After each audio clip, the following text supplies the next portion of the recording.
Well, it's 8 a.m. on Pacific time anyway, so on the West Coast, I guess. Hey, welcome to this edition, another very, very exciting edition of Voices of Video. Casey, are you ready to have an awesome conversation? Absolutely. Let's do All it. right. Well, good. Well, let me introduce you. As everyone knows, today I'm going to be talking with Casey Bateman, who is with HUDL, and you're going to hear all about HUDL. But we were just chatting, Casey and I, about how the company was founded, and I'll let him tell the full story. But they're actually one of the OGs in streaming video, and I have been fortunate enough to have been a part of not HUDL, but some other companies in the same vintage. And it's amazing how, on one hand, 15 years ago is 15 years ago, and yet it seems like yesterday how far we've come in streaming video. So, Casey, welcome to Voices of Video. Thank you for joining me. This is going to be great. Yeah, thanks for having me. I'm excited to be Yeah, here. yeah, cool, cool. Well, let's start. Obviously, give a quick intro to yourself, and tell the viewers what you do, and then talk to us about Huddle, what Huddle's building, and let's get into this. Yeah, absolutely. Yes, I'm Casey Bateman. I'm a principal engineer in the office of the CTO at Huddle. Specifically, what I do is I look into our video technology stack. I kind of own that area, technically speaking, and my job is to kind of look at new technologies, assess the landscape, and try and plot out a strategy for the company around our video vision and like how we're to execute on that. So, yeah. It's a big job plotting the landscape and the vision of the future, right? But Right. tell us about Huddle, because you are a remarkable company, especially well, you're, I'm sure, a remarkable company, but in the area of streaming. And I have to believe that probably not all of our viewers even know who Huddle is. And yet I think everyone's going to be shocked when they hear, the scale of operations that you run and, what you do. So, what does Huddle Yeah. do? Yeah, absolutely. Huddle is we are a technology company that focuses on empowering coaches, athletes, and fans sports experience. Hmm. Right. So we build a coaching tool platform that really helps coaches and athletes like work their game and get better at it. Mhm. Right. We have a platform then also for our fans who can't necessarily be at games or are at games and want to enrich their experience at those games, or even just follow their favorite athletes and teams, just Mm. watch that content. Right. So we're kind of like a full service sports video suite of Yeah. products. So yeah, and the company you were saying OG company, yeah, company started back in 2006. Got our first customer was actually in 2007 and Incredible. stuff with the University of Nebraska. Mm. Wow, wow. And what's the origin story? Are the founders, athletes that were trying to solve a problem, or, technologists that were just looking for an application? Both? Neither? Yeah, well, actually, so yeah, our three founders is Dave Graff, John Wirtz, and Brian Kaiser. They were attending the Rake School at the Mm, University of Nebraska, which is like an mm, entrepreneur mm, computer science program, the mm, stuff that the University of Nebraska has. Dave Graff, who is our CEO, was working with the football team at that kind of mm. time. And just to kind of paint a picture of how it was back then for you, these teams, when they'd exchange video, I mean, they were doing VCRs. And a Yeah. lot of time they would have their video recordings, they would cut everything and record to a VCR and then meet other coaches, like drive and meet them halfway. Right. It was And exchange tapes, right? yeah, exactly. Literally. Exactly. So Uh, I mean, this is what it was like. And it is hard to think like based on where we are now that's like there was a yeah. past in which that was the thing to do. Yeah. So Dave Graff had the idea at that point in time, and John Wirtz and Brian Kaiser joined in, and they developed a product they called HUDL. Now, it was spelled a little differently back then, like the actual what you'd think of when you're talking a huddle was the Yeah. spelling. And Yeah. it was kind of a smoke and mirrors product. That's what we kind of call it back then. That they took to Coach Bill Callahan at that time for the University of Nebraska, and really, really sold them on it. So Mm. for that Mm. first year, they were kind of using this new product or huddle at that point in time to kind of like test it out with the school. Mm. Mm. And then in 2007, in June 2007, we officially signed the Huskers as our first client. Mm. Mm. Amazing. It took about another year until about March of 2008 until we finally got our second client. If you know the football story behind Coach Bill Callahan, he wasn't with the Huskers very long, but then immediately after went to the Jets, and he brought Huddle with him. So our second ever client was the New York Jets. Professional team. Incredible. Right. Incredible. Right. And so that was kind of like the idea originally is Huddle was going to be made to be targeting these like college and pro teams and stuff. So for that first 2 years, we had a lot of interest from high school, small college teams, like wanting to use the product. And it was kind of one of those things up until that point, we just turned them down. But in 2008, kind of decided we needed to shift, split the product into two sets, the Huddle Pro suite and then Huddle, and start tackling that high school market. And from there, Huddle just started exploding. Right. Incredible. Yeah. By the end of 2008, we got an additional 12 high school clients. In 2009, we got up to 350 total clients. Then by 2010, we were up to 1,300 high school. Wow. That's hockey stick adoption. And was it just purely like viral? Or I guess it almost makes sense. You talk about network effects. Like if two coaches were driving to meet, all it takes is one of those coaches to adopt it, and you automatically get the next get the other one, right? Because exactly, they'd be like, wait a second, you don't have to go drive. I mean, what a pain, like that could burn a Saturday afternoon or whatever, absolutely a Monday night, or whatever. So yeah, especially these high school coaches, they want as much time as they can doing what they love, and driving back and forth. Driving back and forth is probably not what they love. Yeah, incredible. So one of the statistics that I think we put in our poster art for this particular interview was that you have 97% of U.S. And I guess we should say American football, right? Right.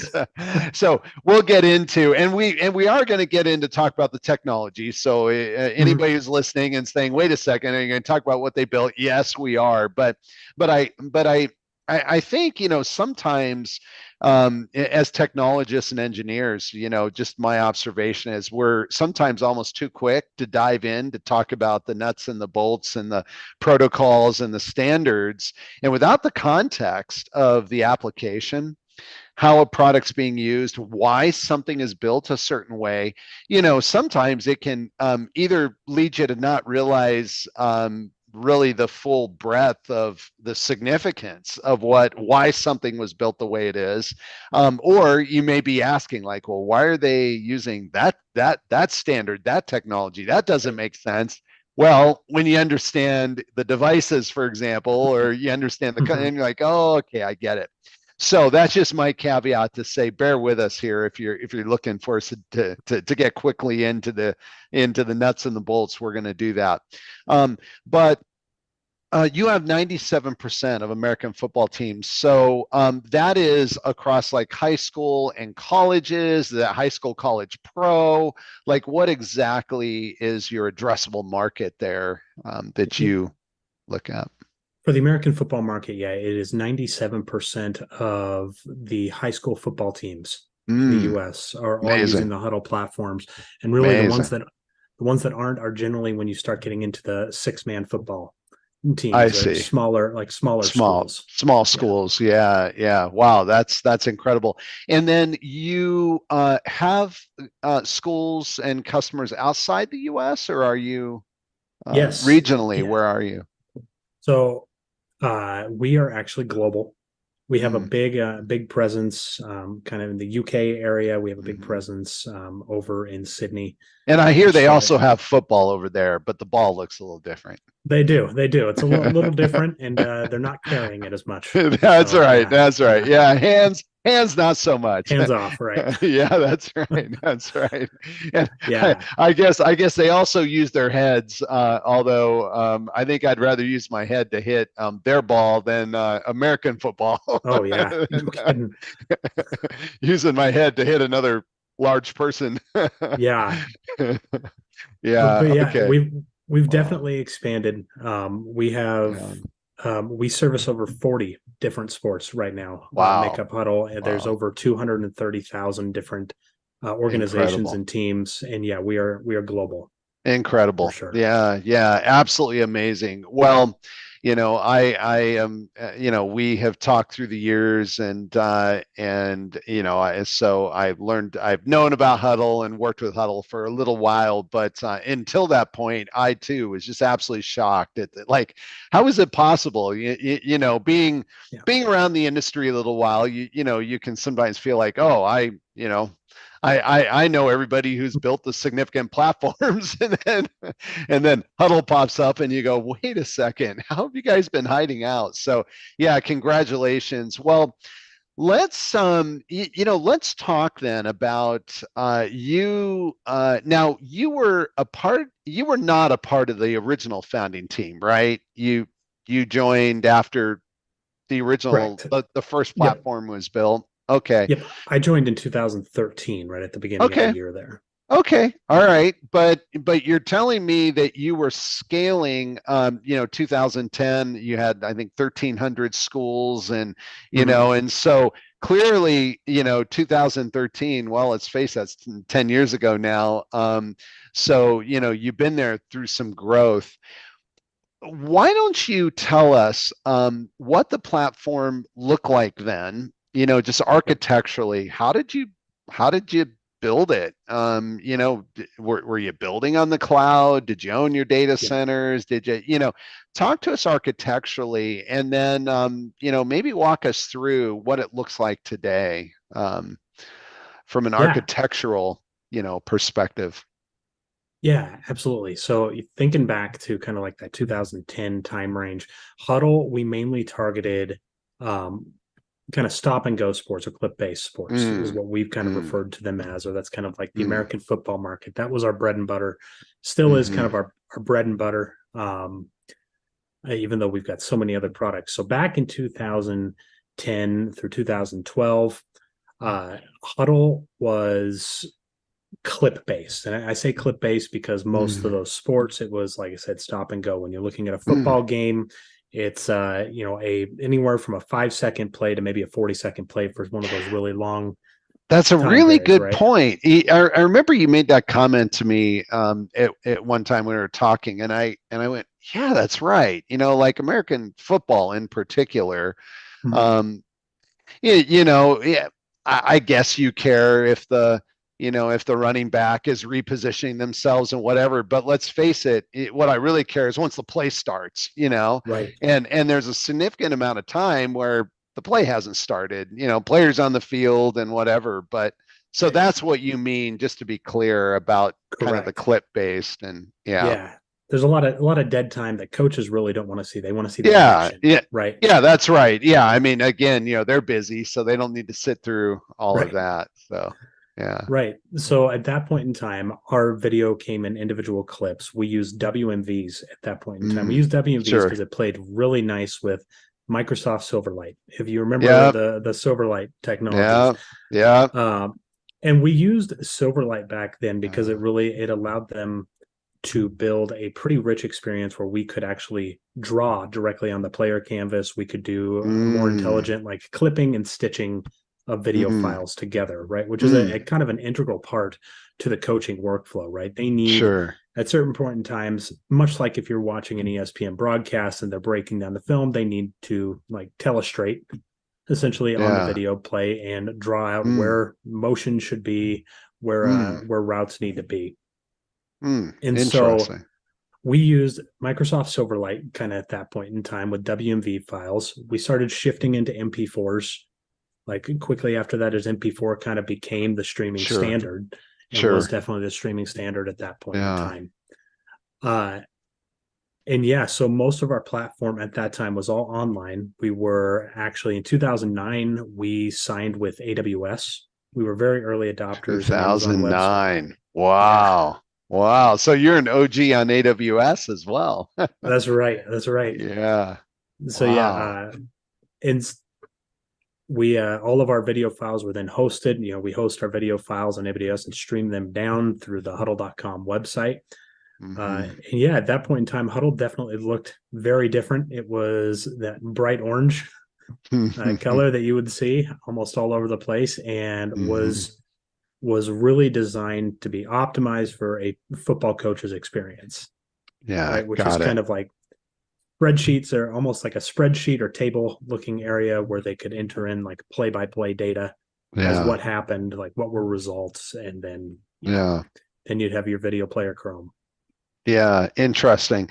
And so the original experience was all in the browser. And I also was a part of building some demos with Silverlight back in the day Mm-hmm. and showing some very cool interactive features. And now that it's interesting you bring that up, I can remember I was a part of a consortium called DECE. We were doing the digital locker in the original days of transactional VOD.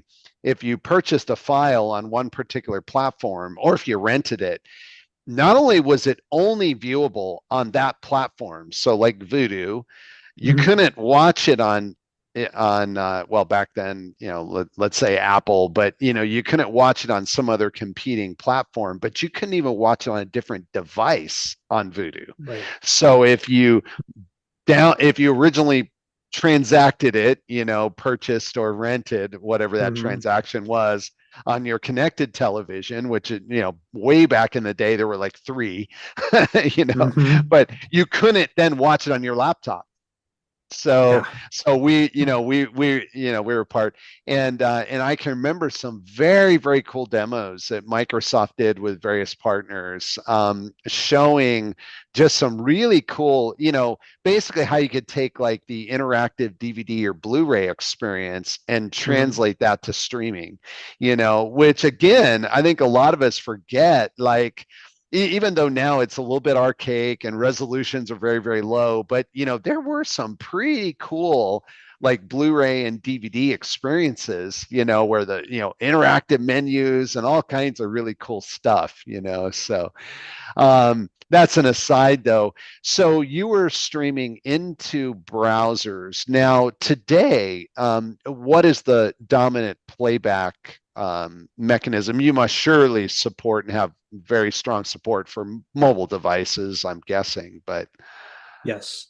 And actually, playback is still kind of split between the different devices, mm, almost perfectly in half. I just looked up the numbers here oh, yesterday to interesting. kind of get some updates. And I Yeah. would say so half is still web traffic, Okay. right? And Yeah. we have various protocols we stream over, MP4, HLS for our Mm-hmm. varying platforms. Mm-hmm.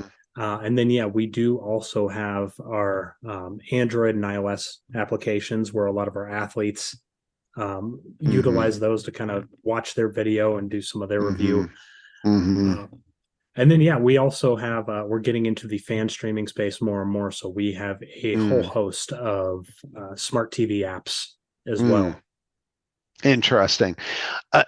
If someone uses one of your apps, do they get some additional functionality, or is it just convenience, not needing to use a browser? And of course, some devices maybe a browser's not the best playback mechanism. I'm thinking Right. connected television as an example, Right. but yeah.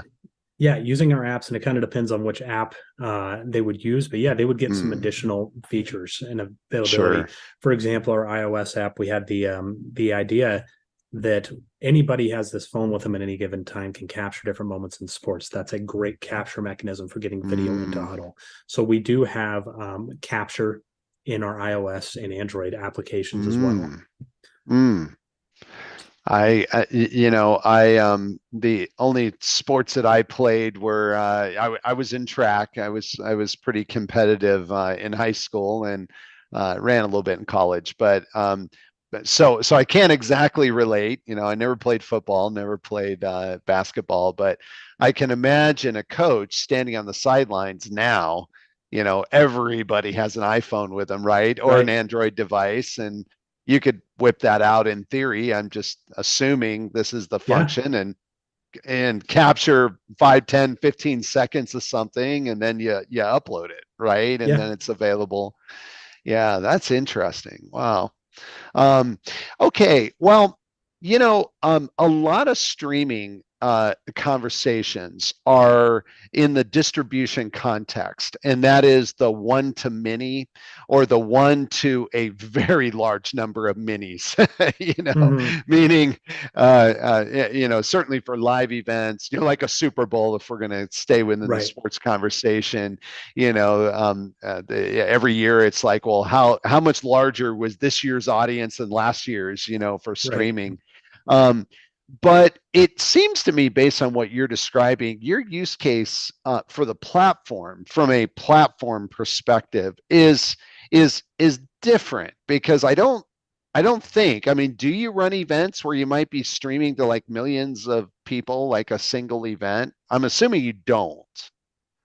Yeah, not really. We don't really have those kind of big events. Most of the time, we're streaming to just directly to teams feeds, Yeah, right? To their fans, to their athletes and coaches. but on a Friday night, for example, especially if we're talking high school sports, there must be a peak time where all of a sudden your platform is pretty crowded, right? Because that's kind of Absolutely. when a lot of schools are playing, and there's even a time of the day that you can look at from East Coast to West Coast, if we're just going to talk about the US. So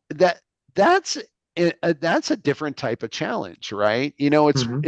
And believe me, it's not that I'm not suggesting one is easier or necessarily harder than the other, because it is a challenge when you have a stream and it's a single stream or a small number, but it's going out to a million people. Okay, Hmm. there's scale and there's challenge in that, but it's different when you might have 10,000 simultaneous streams that individually might just be going to a very small number, but yet your platform perspective, you have to power them all equally, right? And you have to Right. provide a great service. So, can you give us some insights into how your platform is built, and maybe even some surprises that someone might say, well, why did you make that choice? And they're like, oh, well, because Yep. I don't have to deliver to a million people, but I do have to be able to run on a Friday night, whatever, X number of hundreds or thousands of streams reliably, without question. Yep. uh, so yeah, give us some insights of. Yeah, absolutely. Yeah. So you kind of hit the nail on the head there earlier when you were talking about we are built definitely different. We most of the time, I mean, our content is coming from teams and coaches and is targeting their athletes, their Mm, fans, right? mm-hmm. And so we will have a recording, these 2 hour long events that are really, they may have a couple hundred views on them. So we're not talking big Yeah, numbers, right? Which yeah. definitely, when you're talking about the distribution side, the number one thing you might immediately think is, yeah, our caching strategy is very different. Where a lot of Mm-hmm. these sites, they may hit for really high cache rates. I'm very happy with like a 40 to 50% cache hit rate Yeah, ratio. yeah, Right. That's yeah, that's actually fantastic for yeah, us in that yeah, situation. yeah. Uh But Disney streaming would be like, oh no, we have a yeah, serious problem here. you know? exactly.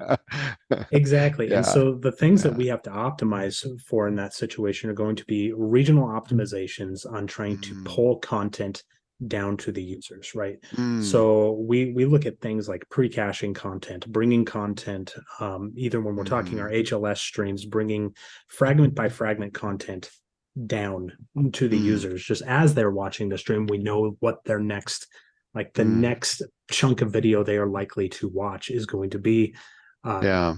we try and get that pulled into these pops in the regions where they are watching these videos and stuff. Interesting. Yeah. Um, so a lot of pre-filling of the cache is a big thing for us, and also uh, kind of a diversity. I know this is important across multiple organizations, regardless of their whether or not they're getting millions of views on a single stream or not, but also Hmm. the diversity um, of pops available and diversity of CDNs. Right, we run a Mm, multi CDN environment here, mm, so and that's because like we don't usually have isolated chunks mm, um, watching the same stream across multiple areas. I mean, you might have isolated chunks of users mm-hmm, watching our content, but mm-hmm. then across the state, someone's not watching that Yeah, content. We need to, understand. yeah, we have to target essentially our users for what's going to be the best performing Yeah. CDN potentially for their region, Mm, like for mm, their exact ISP and where they're accessing from.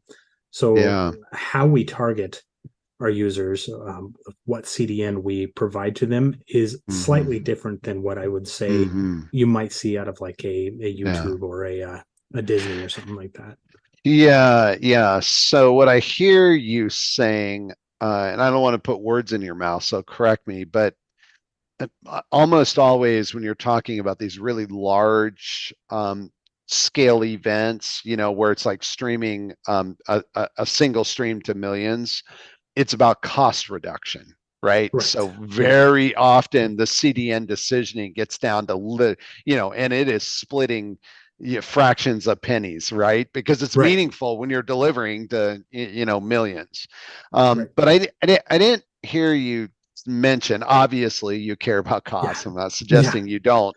But is it true that your decision is not strictly necessarily based on cost, and it's performance as you stated, or it's even just purely about coverage? Like if one CDN doesn't have coverage in a market, well, you know you Absolutely. need someone who does. So Absolutely. Yeah. yeah. I would say, yeah, cost is always going to be important. You're Yeah, right. of course. But Yeah, yeah. I'm not implying that it's not, Oh, but absolutely. yeah. Yeah. But yeah, mostly it's just the availability of the network and the Yeah. performance Yeah, that is interesting. kind of the more important thing. If a coach can't, if a coach can't access their content because a Yeah. couple regional pops Yeah. for one CDN is Yeah. are out, then you can Yeah. be assured that our support team is going to have their phones Gonna ringing. gonna get a quite yeah get a Yeah. trouble ticket filed. Interesting. What is the role of quality with this content? And and I'm asking the question because really I don't know. Like Mhm. is this one of those shocking things where coaches are like care about quality even more than, or is there kind of a different bar of acceptable quality, therefore you can encode at maybe lower bit rates? Like, are there some sports that are more perceptive to quality than others? How do you approach that? You know? Yeah. Quality is really important in the sense that there are a few things that we have to get absolutely right in encoding our videos. And that's going Hmm. to be the like field details and jersey details.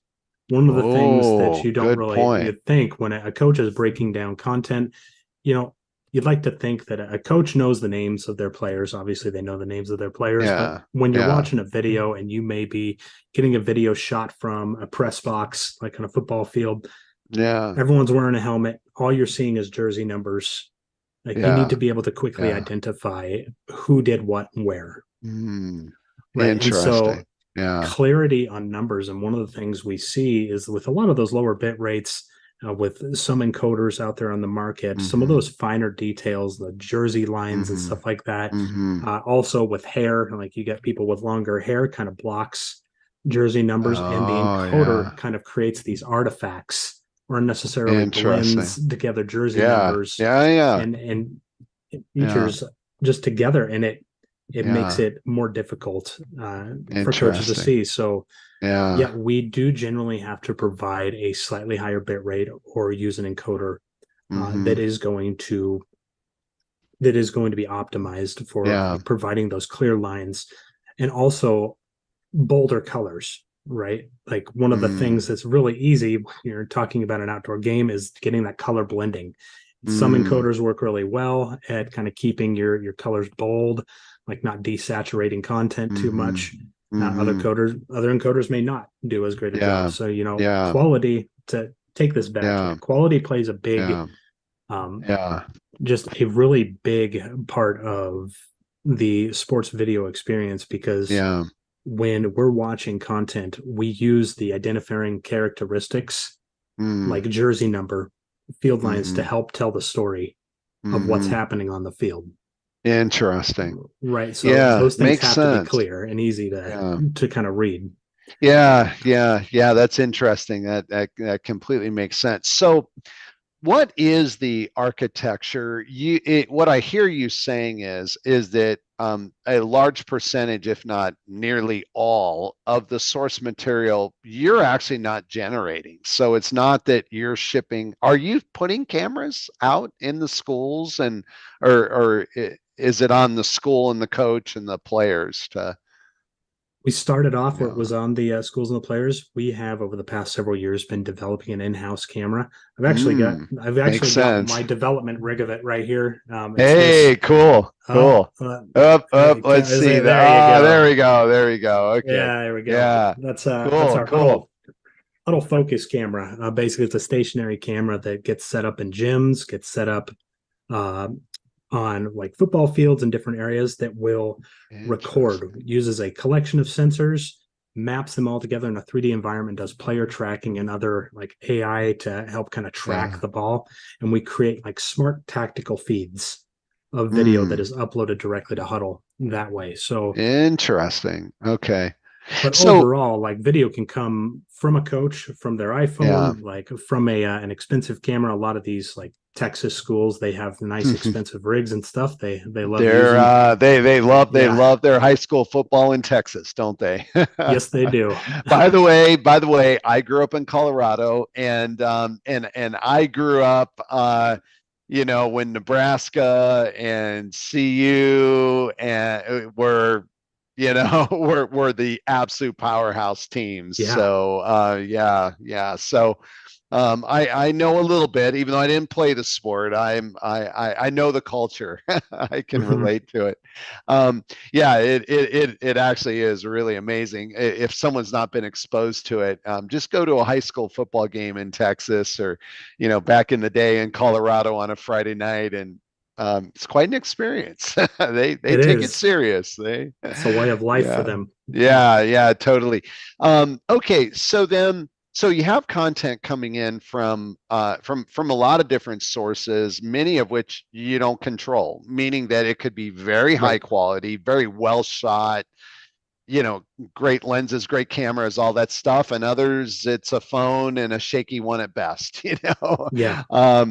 So then, are you doing some sort of processing in the cloud? Do you transcode that? Like, what do you do with that video once it's on the platform? And, do you have a decision tree? Like, are you using some sort of, even I've got to get it in there, AI to, to maybe do some sharpening or some processing or something, to improve quality.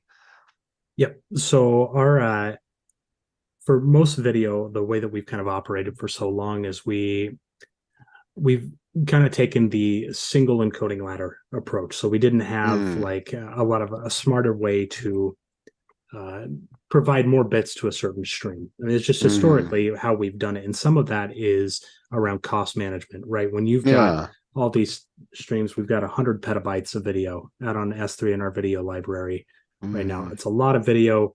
it's a And in lot. order to kind of keep our costs down, but also provide the best possible experience, we generally Yeah. ran just tests to find what is going to be the optimal bit rate in which 95% of our users have top quality for Yeah. their highest Yeah. renditions that we have.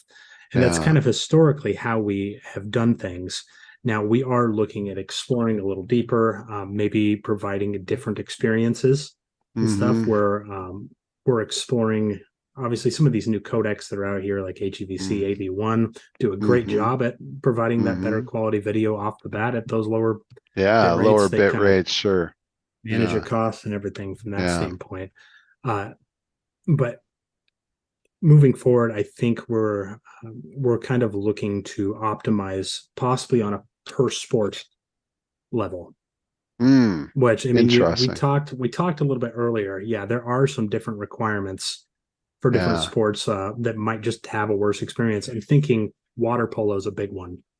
Like most people in the because video world, you got the moving water. You know, there's yeah, so much water is motion, right? super challenging to encode. Yeah, I mean, all those pixels are in motion right, continuously.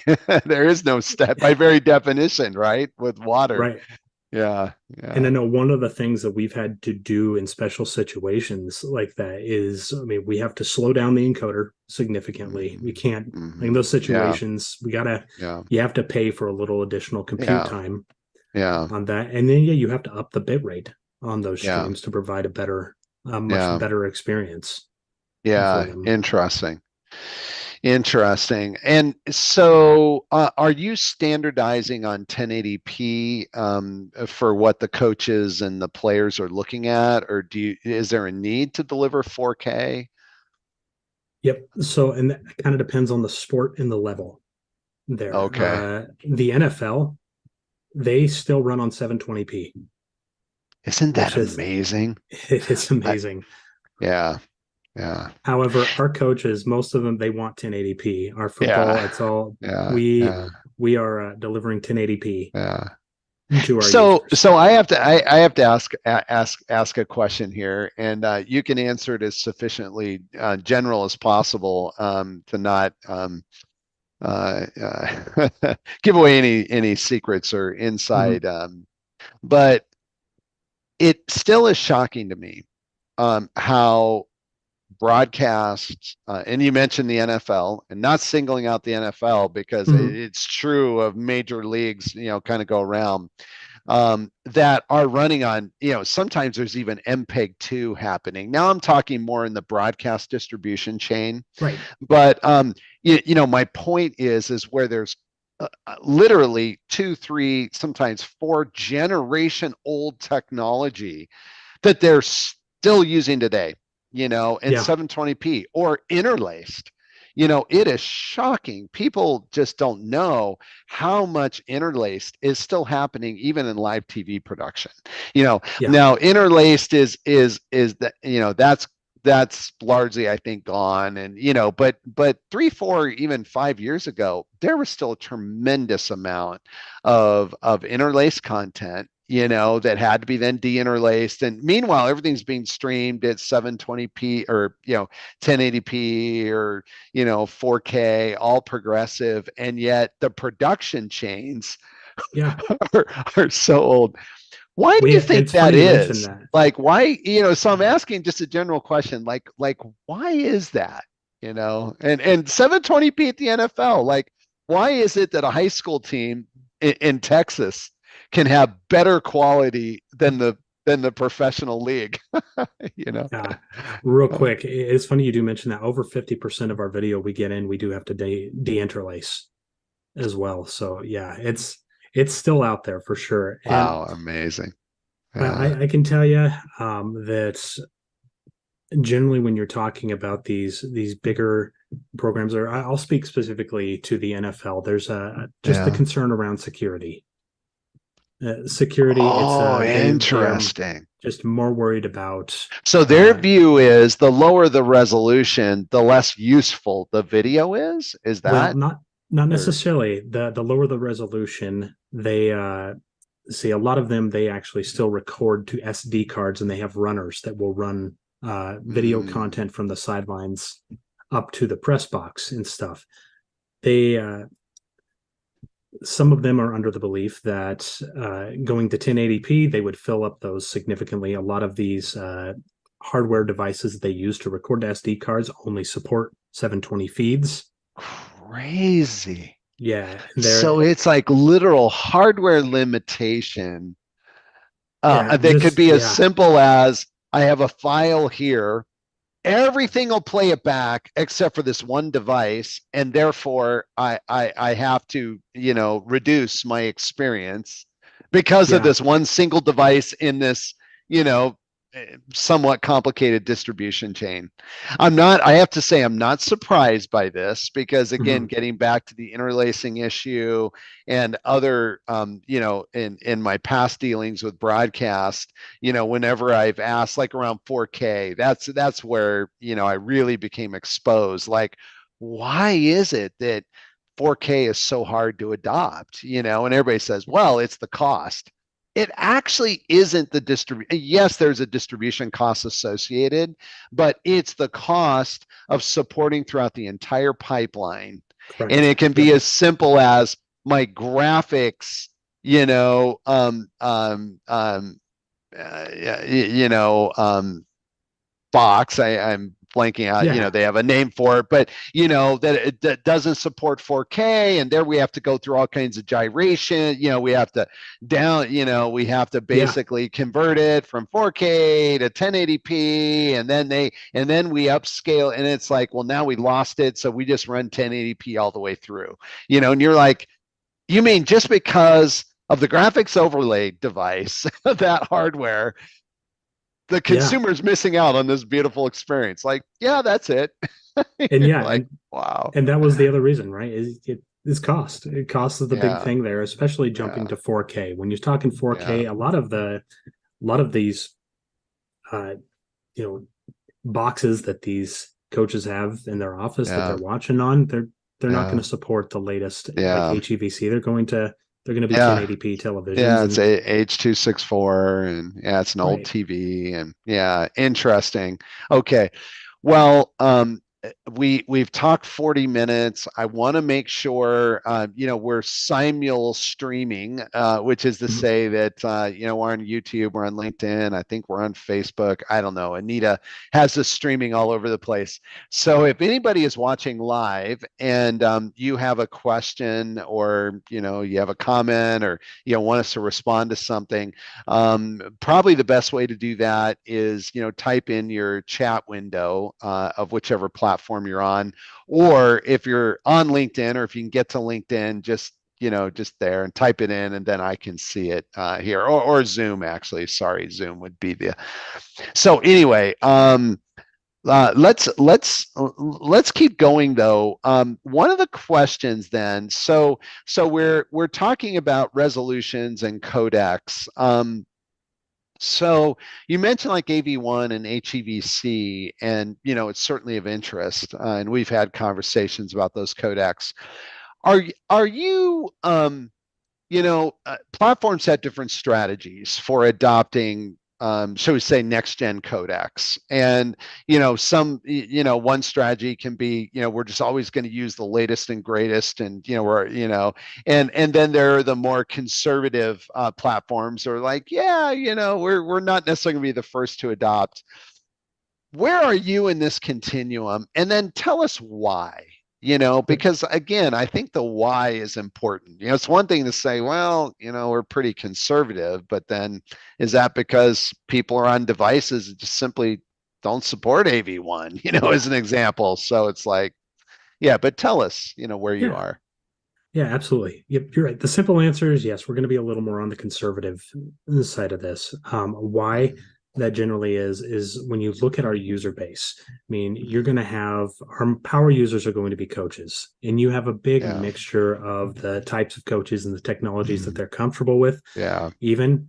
Um, so when you kind of look at our user Yeah. base, where they're running on, whether or not it's personal devices or even school devices, keep in mind we're looking Mm, at high schools and stuff. And a lot of public school systems aren't going to have right. access to the latest and greatest Yeah. technologies out there. Yeah. Yeah. Yeah. That's true. So generally, we got to look at what devices are our users accessing our content Hmm. with, for what platform they're accessing as well, right? I think we can, when you start talking more of our fan content, we get to kind of branch out beyond the high school environment and start looking Yeah. at just device share around the world. Yeah. when you start once again getting into our core platform, yeah, we're dealing mostly with like school computers and stuff like that. Yeah. So Yeah. Interesting. generally we are, like I said, more conservative on that. We are getting into the HEVC world, Hmm. given the Chrome announcement here last year about supporting HEVC playback. That I was mean, good for you, I'm sure. Yeah. that's really Uh, big for us. yeah.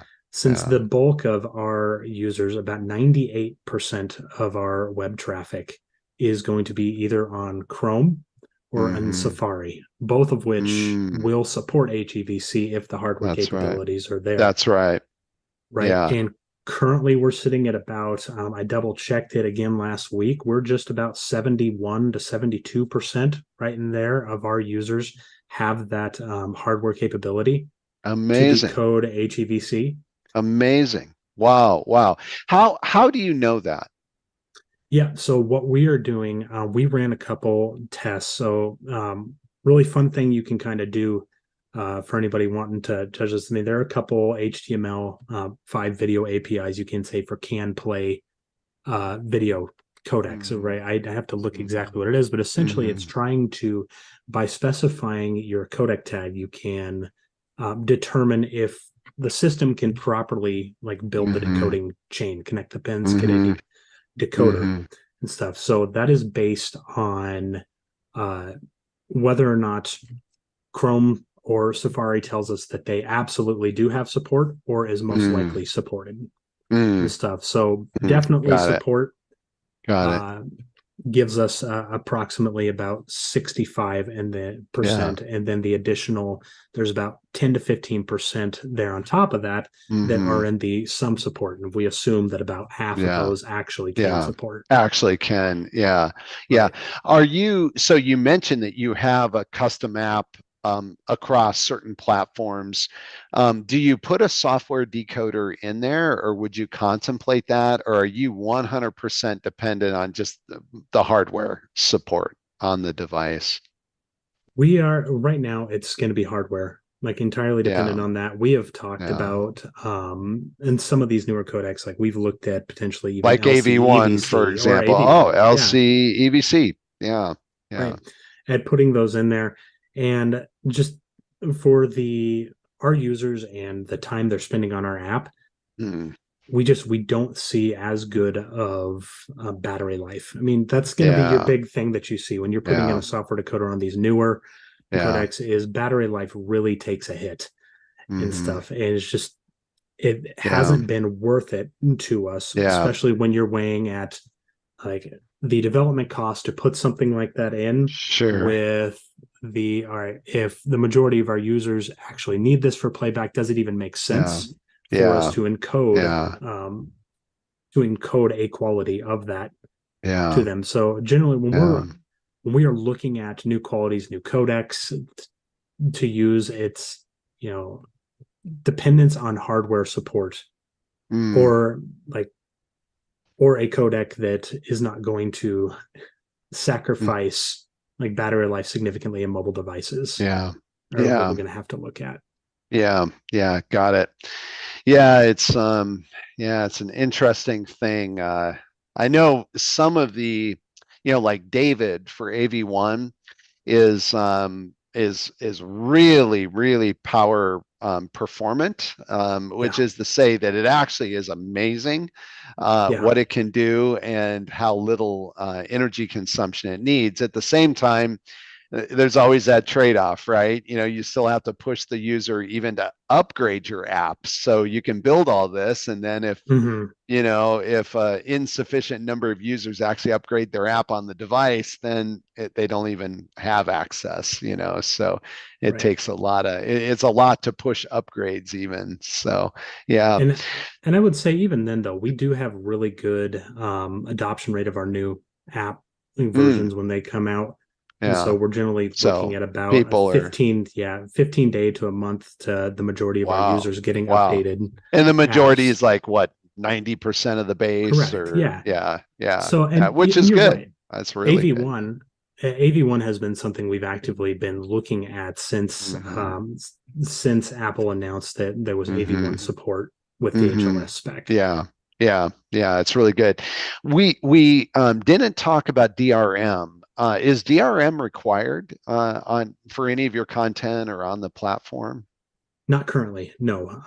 It's Okay. something that we haven't heard. We're kind of waiting to hear back from our coaches on whether or not that is Yeah. actually required. Yeah. I would say it's not likely going to be something that we will ever need. Yeah.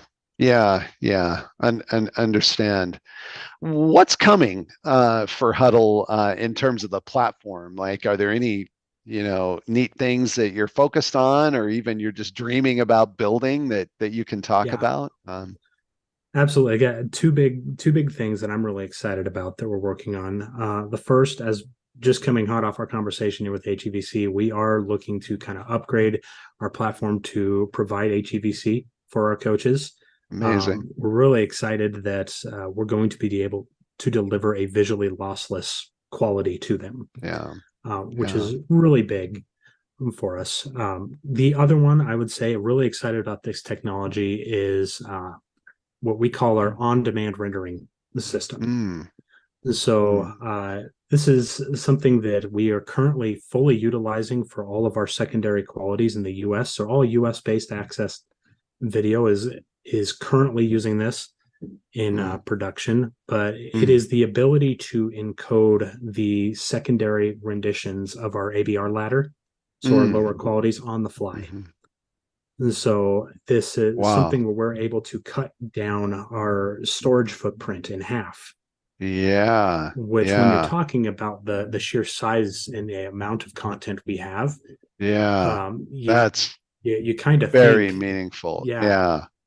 that I mean when you kind of think about it, uh, in a lot of situations, I would say that the math wouldn't work out. You'd be spending Yeah. significantly more. Our access Yeah. patterns Yeah. are that this video, coaching video, is generally going to be accessed over the first 14 days of its life. Then it will just kind of Mhm. sit there, and the chances of Yeah. it being Yeah. accessed again are very small. So if we And what is can your deliver SLA? those, yeah. Like, how long do you have to keep that video on the system? Yeah. So we used to say it was indefinite. Ooh. However, Yeah. yeah, there are still like it's going to be based on the coach's subscription, their package of I how many see. hours I of see. video. We got to Okay. keep that video around as long as the coach keeps it in their account. I see. I see. Okay. Yeah, So is this, I buy a bundle of hours, let's say, and then I yeah, exceed my, I'm about to run out, and then I, as a coach, have to decide, I really don't need those, and I right, can, I could, whatever, choose for deletion or something, or just delete them, I guess, right. video. Yeah, got it. But yeah, yeah, boy, it's an interesting problem, and it's interesting that you're pointing out that it's now becoming possible to trade compute cycles, or I'm sorry, trade storage for compute Mhm. cycles, meaning that it's actually more cost effective to transcode on the fly and not store those additional renditions than it is to just have them pre-recorded and stored. And I've heard pretty consistently, and of course, obviously, we provide methods to do that very, very cost Mhm. effectively. So for a lot of our customers, they've done that math, and it makes sense in almost every context, to do it that Right, way. So yeah, storage cost, even though storage cost is being driven, it's Moore's benefited from Moore's right. law. Storage is Uh, still cheap, right?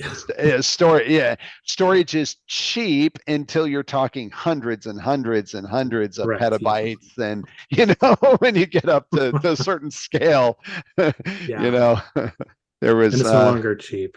yeah, it becomes meaningful. So, yeah. Right. Well, Casey, I really want to thank you for the conversation. It was wonderful. One of the things that we work really hard to do on Voices of Video is to have meaningful conversations with just like this one. So you shared a lot of great insights, and can't wait to have you back. Yeah. We'll maybe after you get HEVC deployed a little more fully, we can have you come back and talk about lessons learned and give us an update. But yeah, thank you for Yeah. coming on Voices of Video. Yeah. And thanks for having me. It was a great conversation. Absolutely.